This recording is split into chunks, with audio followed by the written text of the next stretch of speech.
बनी इसराइल में एक शख्स रहता था जिसकी बीवी बहुत ज्यादा खूबसूरत थी और वो शख्स अपनी बीवी से बेपनाह मोहब्बत करता था। जब उसकी बीवी का इंतकाल हो गया तो उस शख्स को बहुत गहरा सदमा पहुंचा। वो गम से निढाल होकर काफी अरसे तक उसकी कब्र पर बैठा रोता रहा। इत्तेफाकन एक दिन अल्लाह के नबी हजरत ईसा अलैहिस्सलाम का वहां से गुजर हुआ। उन्होंने उस शख्स को परेशान हाल देखकर रोने की वजह पूछी। जब उस शख्स ने अपना सारा हाल सुनाया तो हजरत ईसा अलैहिस्सलाम ने पूछा, क्या तुम चाहते हो कि मैं अल्लाह के हुक्म से उसे तुम्हारे लिए जिंदा कर दूं? उसने फौरन कहा, जी हाँ हुजूर, मेरी यही ख्वाहिश है। हजरत ईसा अलैहिस्सलाम ने उसकी बीवी की कब्र के पास जाकर मुर्दा को आवाज दी तो कब्र फटी और वहाँ से एक हबशी गुलाम निकला जिसके जिस्म से आग के शोले निकल रहे थे। इसे देखते ही गुलाम ने कलमा पढ़ा, ला इलाहा इल्लल्लाह ईसा रूहुल्लाह। ये मंजर देखकर वो शख्स घबरा गया और बोला, ए अल्लाह के नबी, मुझसे गलती हो गई, मेरी बीवी की कब्र ये नहीं बल्कि दूसरी है। ये सुनकर हजरत ईसा अलैहिस्सलाम ने उस गुलाम को वापस कब्र में जाने का हुक्म दिया और वो दोबारा मुर्दा होकर गिर गया और कब्र बंद हो गई। इसके बाद आप अलैहिस्सलाम दूसरी कब्र की तरफ मुतवज्जे हुए और हुक्म दिया, ए कब्र वाले, अल्लाह के हुक्म से जिंदा हो जा।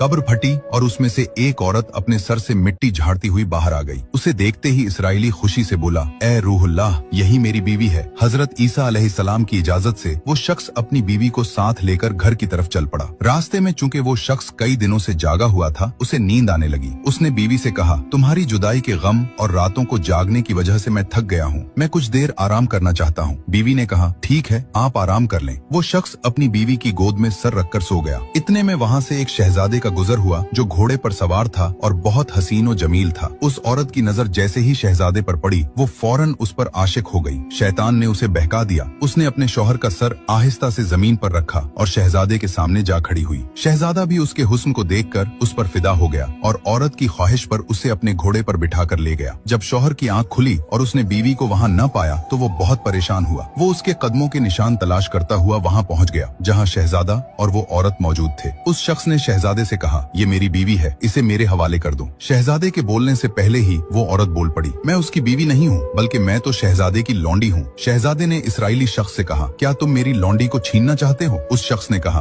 खुदा की कसम, ये मेरी बीवी है जिसे हजरत ईसा अलैहिस्सलाम ने मेरे लिए जिंदा किया है। अभी ये बहस चल ही रही थी कि हजरत ईसा अलैहिस्सलाम वहाँ तशरीफ ले आए। इसराइली ने फरियाद की, ए रूहुल्लाह, क्या ये वही औरत नहीं जिसे आपने मेरे लिए जिंदा किया था? हजरत ईसा अलैहिस्सलाम ने फरमाया, हाँ, ये वही है। ये सुनकर औरत झूठ बोलने लगी, ए रूहुल्लाह, ये शख्स झूठा है, मैं तो शहजादे की लौंडी हूँ। हजरत ईसा अलैहिस्सलाम ने उससे पूछा, क्या तू वो औरत नहीं जिसे मैंने अल्लाह के हुक्म से जिंदा किया? औरत ने रोते हुए कहा, अल्लाह की कसम, मैं वो नहीं हूँ। इस पर हजरत ईसा अलैहिस्सलाम ने फरमाया, जो जिंदगी तुझे मेरे जरिए दी गई थी उसे वापस कर दे। ये सुनते ही वो औरत फौरन मुर्दा होकर जमीन पर गिर पड़ी।